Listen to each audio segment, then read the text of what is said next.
This is the ZMAR Podcast. Elite Benefits of America helps small and mid-sized companies with their health insurance programs. And now, your host, Butch ZMAR.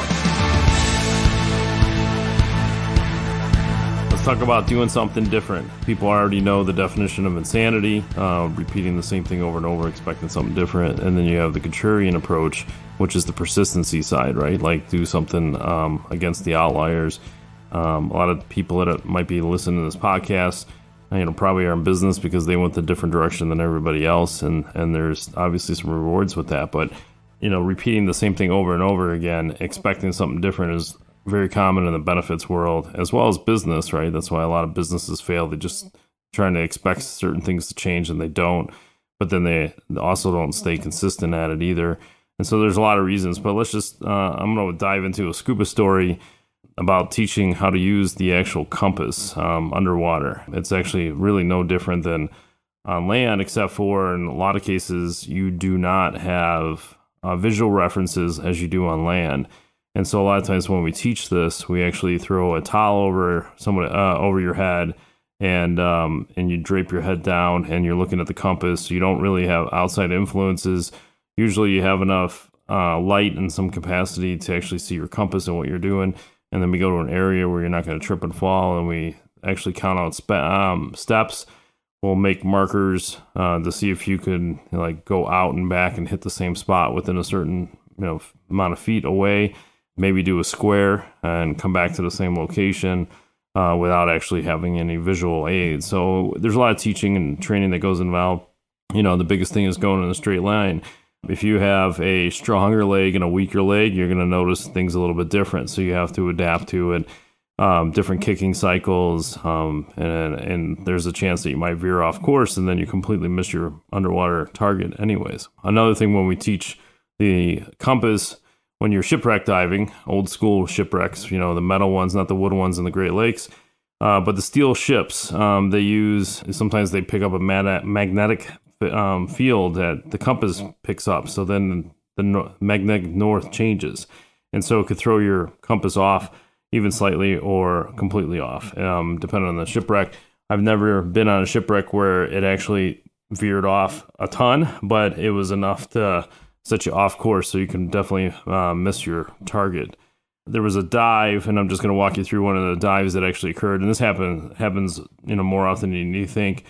We dive in a local quarry in Chicagoland, and some people think, well, quarry diving. Well, in the Midwest, we don't have much to choose. It's a lot easier to get access to. You can do it on a regular basis, on a repeated basis. It's easier and less expensive to get access to. And then the quarry is adaptable for scuba. So the owner will put things in there for attraction. And then, on certain days, like on a weekend, they'll cook. They'll sell burgers and all kinds of stuff. So it's like a little resort way to get your mind away from the real world, at least, versus going on a shipwreck or in Lake Michigan, for example. There's logistics, there's weather, there's current, there's all this other stuff. You're already spending over $100 to get on the boat, and you have to time it so that you're there on time for the departure, and you could get blown off a wreck depending on currents and weather. I mean, there's a whole bunch of scenarios where you can go down to the quarry. I don't know what she's charging these days, but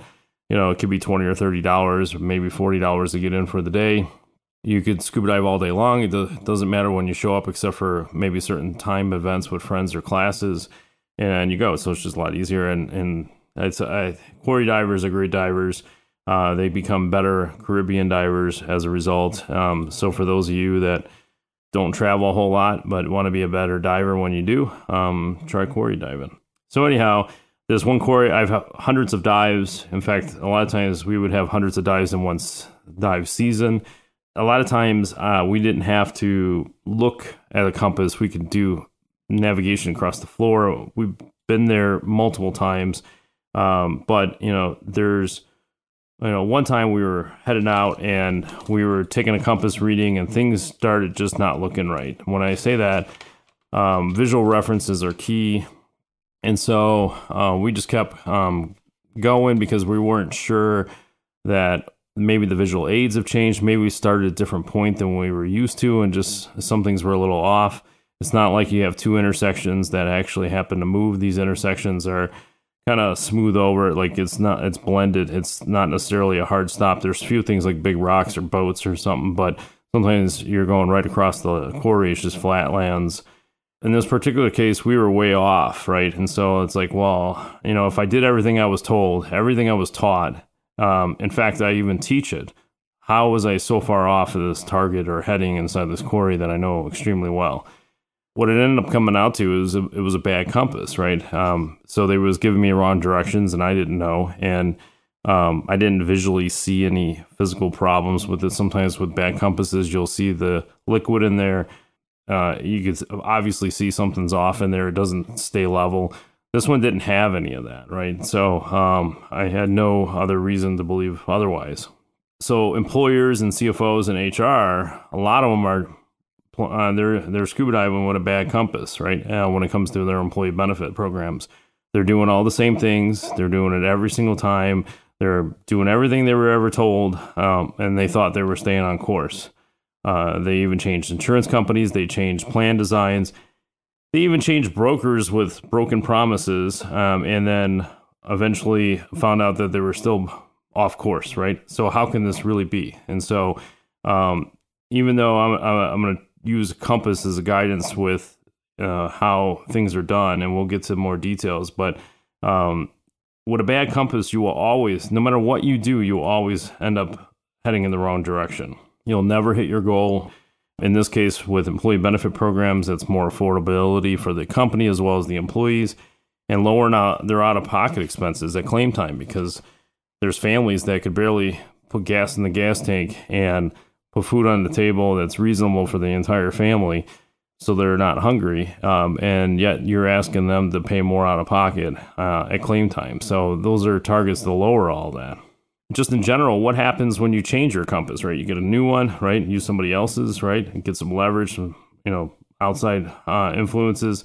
And so you set your course, and you might be able to learn a little bit more because you're headed on the right track, right? You get to kick out the bad habits, maybe create new ones. In the world of scuba diving, you could have bad kicking styles and throw you off course. You could have trim and weighting issues that throw you off course. There's so many different variables that will vary your compass reading and get to your target. So, and then you could start, using other things, outside sources such as visual aids or even weather for that matter, currents, which are relatable to market trends in the workplace. So one thing is for sure, if you keep repeating the same thing, you may already have bad habits and you got to fix those. But how do you know that if you're not in the right vehicle or right product or right everything, right? And so a lot of things that come back from employer meetings or CFO meetings, even HR, they say all these things, and I say, just say what you want. You want PPO networks, you want the big logos, you want traditions, right? We've always had it this way, right? Traditions, right? Or that insurance company's always been great to us, right? No one cares anymore, right? And no one's going to care if you can't provide it to your employees, right? If employees are going to leave for other benefits, one of the top reasons that employees leave are usually culture or the employee benefit package. So they're going to leave, right? They don't care. They don't care about you or anything else. They only care about themselves. They're going to better themselves and move on. They're going to be less productive in the workplace when you don't do anything to make positive change, right? You might need to scale back a little bit on the benefits, which means more out of pocket. So basically, essentially, you're hurting your employees because you can't figure out a different way to do it because you're so fixed on PPO and these PPO networks. It's got to be the big name PPO network, or I got to have that logo on my wallet, or I have traditions, right? Like this is the way we always done it. I love that one, right? Like, well, it's obviously not working, right? So what do you do? Because in some cases, you may even have to shut your doors. We've had companies that had to close their doors and they had to go get a job with benefits. Sometimes the spouse is staying home raising the kids, and they're eventually have to force their spouse to get their kids to school and go get a job that has benefits. You're taking the mom out of the house that's taking care of the kids, giving the kids to somebody else to take care of just so you can get benefits. And I know some people are like, well, that's just the way it goes. But there's people listening to this podcast that that's not what their plan was, right? They're doing things because they're so loyal to old traditions, such as that's the way we always been doing it. I want that logo in my wallet, right? All that stuff. So you just have to get better, right? If you get a new compass, and that can be a new broker, new product line, more robust health planning, maybe more everything, right? And so let's walk through that. So you got to get better at your craft, right? I would recommend the first thing that you would need to do, especially if you're a middle market, large employer, and you've been doing things the same way, or same broker for years, or you switch brokers, you still end up with the same results. You need to go on the marketplace. You can call our office for sure, but there's tons out there that pay for a consultant to evaluate this and give it to you. If you pay for it, you own it, right? You can do whatever you want with it. Sure, you might hire an insurance agency such as us or some other outfit like our buddy Robert Slayton in Naperville, and there's other people in North Carolina and Florida and Texas that you could just hire and get this report. Of course, they want to win your business, and that'll be secondary. But you can call them and say, "Hey, can you analyze this? And we just need a report to see where we're stand and where we're off, right?" And then you could review that, and if you choose to do business with the new guy, then so be it. But at least you can go out and pay for a report. You own it. You can do whatever you want with it. There's no obligations. Everybody's up front. They know they're not winning the business for the benefit packages. You're providing a second opinion on where you stand today and where you're going. You're going to learn new techniques in the process, right? So there was an article on CFO.com about healthcare, in fact, and so they surveyed employers. They were talking about that with the employers, they were talking about on their expenses, pharmacy costs were up 24% from 2021 to 2022. I have no idea what it's in 2023 yet, but it's actually gone up, believe it or not. I'm sure that's surprising to some people. And so just imagine what it is on the bottom line where the next renewal, if the cost is going up, the employee's out of pocket's going up, but the portion of the insurance company's paying is also going up. Therefore, the premiums have to go up. And so, but what if you found a solution to maybe help lower the cost of medication for your employees? Would that be a bad thing? You can't do it in most plans that are out there. Middle market carrier or middle market employers out there are still doing things the traditional way, the way they've always done it, right? And my broker spreadsheets and put side-by-side comparison, but we're still in the same boat. Those people don't have access to help lowering their prescription costs. In some cases, depending on how it's built and the plan, you might have some access to information, but a lot of times the pharmaceutical or what they call the pharmacy benefit manager is tied or owned by the actual medical insurance company. So you're basically saying that, basically it's one pocket paying the other. They don't really care what the cost is, so there's really no leverage for negotiation. There was a friend of mine, he's on the East Coast, that was on this podcast, and he had talked about, and I forget the actual number, but it was a similar situation, and the insurance company owned the pharmacy benefit manager, and as a result, it was they were able to cut 25% of the overall prescription cost by taking it away from the same company. And that happens in level funded all the time when you gravitate towards big branded carriers that offer level funded. You're headed in the right direction, but a lot of them own the same pharmacy benefit manager. So therefore, there's somewhat of a conflict of interest because you can't leverage that. They're not going to allow you to carve that out. If there's a better deal, but you like the health insurance, they're not going to allow you to do that. Listen up. Butch wants to give you your own Elite Benefits Playbook, and it's absolutely free. From business strategy to benefit strategy. Every step from the start through implementation, account setup, and open enrollment. Working through service requests and the process of renewals. A valuable look at your company, your insurance options, and how to make the process easier on you. Go now to elitebenefits.net/playbook and get your free Elite Benefits Playbook, or give Butch a call today, 708-535-3006. And then what about data? We've been talking about data for a little while, but we're in the renewal season, and that's where it comes down to. We were just reviewing the claims report for one of our clients, and he was surprised how much data was in there, but it helped him make an informed decision. He heard about some of the employees making some hospital stays and whatnot because, they had parties for them and, just fundraising to help them out, during tough times. And so that's good, in the workplace. It builds morale and it makes sure that employees feel like they're important there. And so he knew some things were going on. They didn't know any detail, but looking at the numbers, right, they don't know specifically which employee had. It's just a total number. But he could look at it and say, wow, we're paying in, X amount of dollars. This is what we're paying out. So, like, what does this look like for us, right? And so a lot of data that went into it. So there's definitely some information there that we were able to make executive decisions on. Even with the small to middle market, they don't get a lot of this data. So ask your broker if you can get claims data. In some cases, you can't, or a lot of the cases you can't, for mostly because it's not designed that way. But for those that have the report, sometimes you have limited access or you're not looking at it or reviewing it. In some cases, even big companies such as Kraft Foods, they weren't allowed access to it based on a contract. And so they're actually suing the insurance company to get access to this claim data because they want to see it and they're not providing it. So they're obviously hiding something, and this happens on a lot of the small and middle market employers out there because they want to do things the traditional way. Well, all right, well, the insurance company says, well, we're just not going to show you all that because we're going to control the cost for you. And how do you know if you're not getting ripped off? You just don't know. The other thing you're able to do is pick up trends, right? Like currents in the sea, you'll have to adjust your compass. But I'm talking about market trends, right? Certain prescription drugs are going through the roof, or certain medical expenses are on a rise, so you could figure out ways to move around it.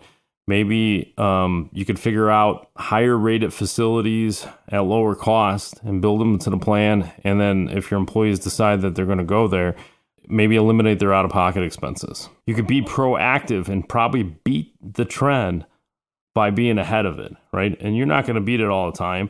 And so there's a lot of things that go into it. You're always going to get increases. So even if you saved a ton of money, $1 million in the first year, if that was even possible, it doesn't mean it's going to keep going back. Yeah, you're going to get increases. Why? Because you have claims, right? Employees are going to have activity. And so there's frequency of claims.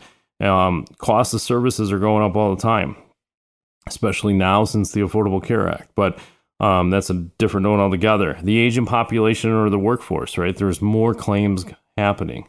And so by having access to information, what we could do is actually what I call trim the fat, right? You could look at it and any excess waste and premium, you could just slice off the top, right? And you could probably, figure out what's the competitive charge for administrating the plan. What is a competitive charge for the pharmacy benefit manager, right? You can analyze that cost. You could control the cost. You could switch vendors in between the entire health plan so that you can stick with the same payer. You could stick with the same pharmacy vendor, but you could switch everything else. Like on the renewals, as you're predicting this, you could shop the market and say, hey, this is competitive data that you could use for underwriting versus no data. So you could actually compete a little bit more. You could have a 2 to 4 year outlook on some of this by having control of these faucets to see where things are going to go. You could have conversations with the vendors and see what kind of rate increases they're having or what they're seeing, so you could predict some of this going forward. Because in a lot of cases, you can move to a new plan away from the way you've always been doing it, and you might be able to save a substantial amount of money. So hypothetically, in an example, you save $250,000 in year one, and that could be realistic for your situation. And so the following year, you might receive a 1% or even a 3 to 5% increase, right? You're still below where you used to be by at least $300,000 in this example. In some cases, it could actually be more. But your employee base is getting older. They're increasing the claims. At some point, it'll kind of wash out, especially depending on how big you are. But yeah, it's just going to be overall expenses and trends. But you can still have a multi-year outlook on this thing, and it makes it a lot easier for planning all this. So the first step is to get a playbook going, figure out where you guys stand. You can actually go to elitebenefits.net/playbook and download your own copy. We can put together a scorecard and see where you're at today. Again, going forward, actually give you a consultant report, so that way you can take it home and read it and digest it and get out of the way of the way you've been used to doing, right? And move on. And so you don't have to worry about making changes and putting your employees in a worse situation.